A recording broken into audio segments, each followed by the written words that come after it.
lulastugan, hindi malilimutan ang asaran na merong pikunan, lalo na rin ang unang niligawan, unang kabiguan.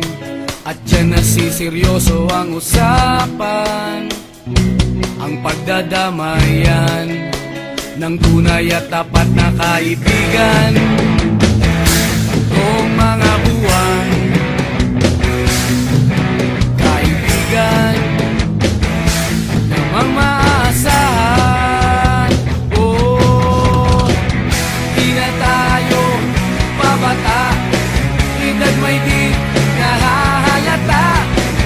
Sa mga trip unti-unti na tayo nagsasawa. Pero kahit ganon, barkadang matatag hanggang sa ngayon. Minsan man magkita, tiyak may kwela, yan ang aking mga tropa.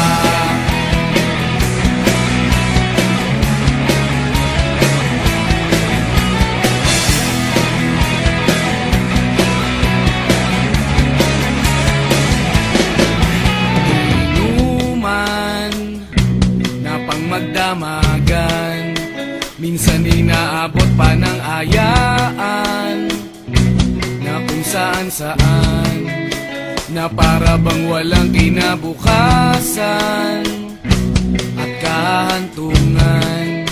At dyan nasiseryoso ang usapan, ang pagpapayuhan ng tunay at tapat na kaibigan.